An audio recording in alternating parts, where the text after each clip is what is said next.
What's going on YouTube? Cheapmaster55 here, aka LoganJYA on Twitch, and today I'm bringing you a sought after deck profile, my Synchro Sacred Beast list. This is the list that beat Trif on stream. This is the list that we've been playing on my stream for weeks now, and it is extremely powerful, extremely fun for a rogue deck. Now I'm not going to tell you that this is a meta strategy, but it can compete with meta decks. It has the power of the Synchro engine in the palm of its hand, making your gods all that more powerful. So I highly recommend giving this deck a try if you're a fan of the Sacred Beast. It is by far the best build that you can use incorporating the Sacred Beast engine. I highly recommend it. It's very fun, and without further ado, let's hop into the profile. So to start things off, I'm going to put this here to prop up the cards to avoid glare, so they look nice and pretty on the camera. Starting things off, we got the triple Haman. This is the only Sacred Beast we play in the main deck. It's got the best support card in the form of Cerulean Skyfire, which is Spell and Trap Negate. So it's very important, but you don't play Raviel and you don't play Uriah. They are not good in this particular build. We just focus on Haman. Following it up, we got the triple Dark Beckoning Beast. This is what tutors for all of your Sacred Beast support cards, including Cerulean Skyfire, Opening the Spirit Gates, Chaos Summoning Beast, and a whole lot more. Very important, also gives you your additional normal summon for a Dark 0/0 Fiend. Lets you bring out Chaos from hand or Dark Summoning Beast. Very, very important. You definitely have to play that at 3. There's no ifs, ands, or buts about that. Following it up, we got the triple Chaos Summoning Beast. This is what tutors out a Sacred Beast from your hand. So if you search your Haman or you hard drew it, this is how you're going to summon it out. Very easy access to your Sacred Beast. Also searches your Fallen Paradise, an essential combo piece in our VFD Draw 5 combo. If you haven't seen the combo yet, please hit the first link in the description down below. Learn all the plays, give the deck a shot. VFD Draw 5 is no joke. Following that up with the double Dark Summoning Beast, this is what summons out your Haman from your deck and also searches it when you banish it from the graveyard. Very important, generates advantage, and is another essential combo piece. But we only play it at 2 because it is a level 5, you can't normal summon it, and it can be a brick. You don't want a brick on this card, so it's better to have it at 2 in this particular build. Next, we're going to get into the second engine that we play in this deck. Obviously, wouldn't be Sacred Beast without the Synchro package. We are main decking triple Quick Draw Synchron. This is the best enabler to play the Synchro combo in this build because you can discard any card, special summon it. After you're doing your normal summon, your additional normal summon, you slap this guy onto the field and you get your plays rolling. It gets you into the Needle Fiber, it gets you into the VFD, it lets you draw a shit ton of cards. It's amazing. Follow that up, we also play the one Jet Synchron, so it's also essential to see Jet Synchron just in case you hard draw the Deskbot 001. It serves as an extender to summon off of Needle Fiber, helps you play through hand traps, and a whole lot more. And even if you see a dead hand with the exception of one tuning, this is one card full combo, so don't sleep on the Jet Synchron. You definitely should be playing one. Following that up with our AKA bricks or enablers, whichever way you look at it, glass half full, glass half empty.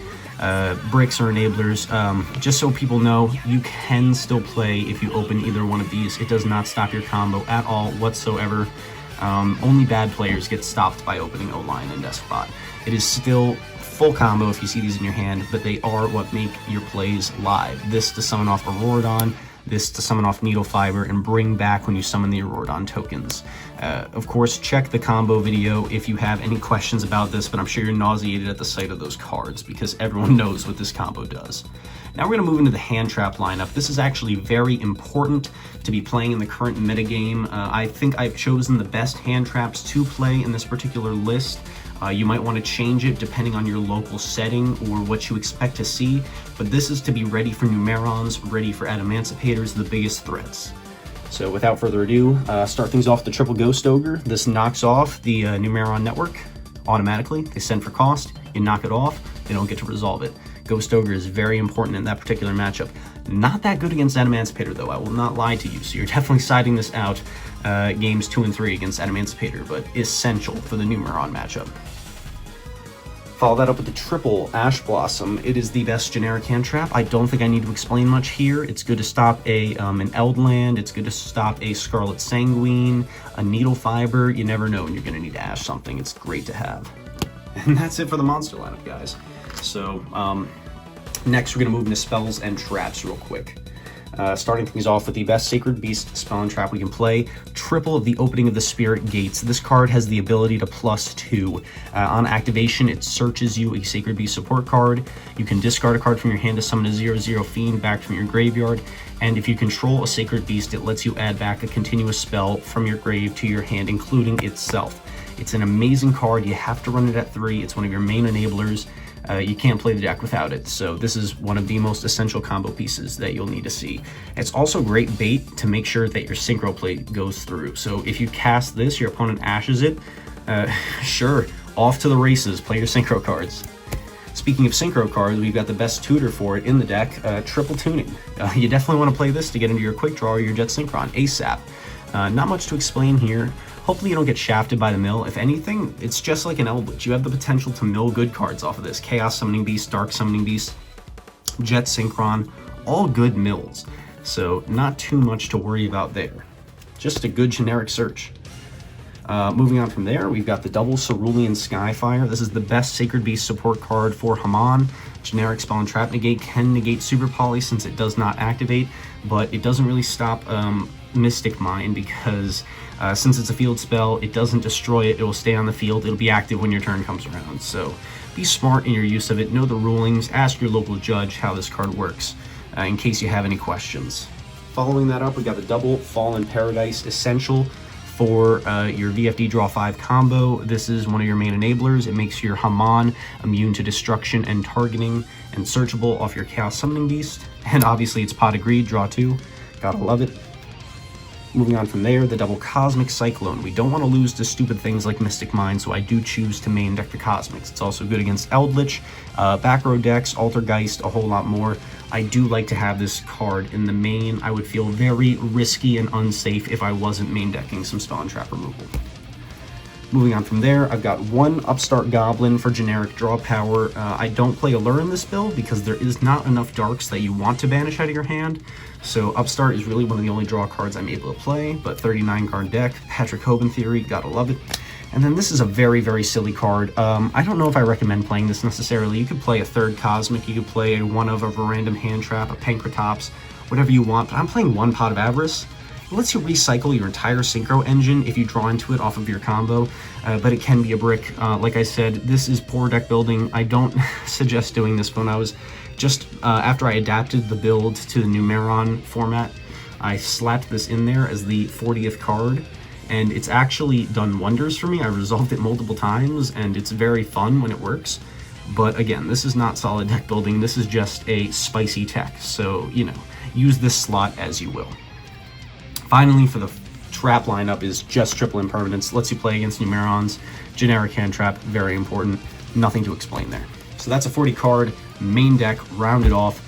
Let's quickly move through the extra deck, which is where the power lies in this particular list. Starting things off with the one Salamangreat Almirage. This is a very important card. You need to play it. It lets you link off your Beckoning Beast to make your gates live. It gives you discard outlets off of your gates. And yeah, it's pretty much an important starter card, so you definitely got to play the one Almirage. Follow that up with the one Link Haribo, your enabler with Jet Synchron. Also, there is other level ones you can link off, like Chaos Summoning Beast, but it doesn't come up that often. It's still essential to play, though. Follow it up with the one Link Cross, again, an essential combo piece. Gives you your tokens while you're going through the motions for your main combo. Same thing with Bereborg Blocker. A combo piece lets you get into your Auroradon. Since it is a machine, you're never really going to be resolving the second effect of it unless you really want to get something out of your hand. But still, like I said, needs to be in there. By the way, guys, there is very little room for Liberty in this extra deck. You're kind of going to have to play this card for card if you want to play this list because you need access to all of these cards. It's extremely tight. Following it up with the double Needle Fiber, in case something goes wrong with the first one, you still want to have access to your play. So I choose to play the double Needle Fiber, Halki Fibrax, whatever you want to call it. Again, main combo enabler. Same thing with the double Auroradon. Even if you get stopped on your Auroradon, it gets Veilered, Ashed, whatever, you can still end on a Sacred Beast that's pretty good. And it also, there's been games where I've actually played Auroradon control, just popping off cards once per turn if the game state gets simplified to that point. So, Auroradon, don't sleep on it, and play 2 of them so you can go into your combo if you get stopped the first time. Next, we move into the Synchro package, playing the one Formula Synchron. This is a nice misprint, completely nameless Formula Synchron, one of my favorite misprints of all time. Again, it's one of your combo pieces, lets you draw your first card. Metal Marcher helps you get into your Auroradon, brings back your Formula Synchron essential combo piece. Garden Rose Maiden brings back your Coral Dragon from the graveyard during your combo, and is a 5 stepping stone, very important. The Coral Dragon, which gets you your second draw and is also removal. Your Ravenous Croco Dragon, your third draw, and technically is more removal, and if you had to stay on this, you totally can. Good card all around, level 9 to make VFD. Same thing with Vermilion Dragon Mech, removal, banish a tuner from grave, pop a card, and a level 9 to get into the almighty true king of all calamities. This is your win con. Like I said, peep the link in the description if you want to learn the combo. It's that simple. But again, best combo ends on VFD draw 5. 2-card combo easily always ends on VFD draw 3. It's the 1-card to 2-card combo ends on VFD draw 3. So very, very, very strong deck. And of course, if you're playing a Synchro package, you're going to want to have a nice lineup of tokens to go with it. So pick your favorite tokens. I like my Phoenix Wright token personally, but you're going to want those when you're going through your Synchro plays. Alright guys, that's everything I got for this particular deck profile. I certainly hope you enjoyed. If you did, please choose to leave a like and subscribe to the channel. Come check out the live stream on Twitch. Hit us with a follow there. You can see this deck in action. I play it all the time. But yeah guys, thank you so much for watching. Cheatmaster55, aka LoganJYA, signing off. Have a great day.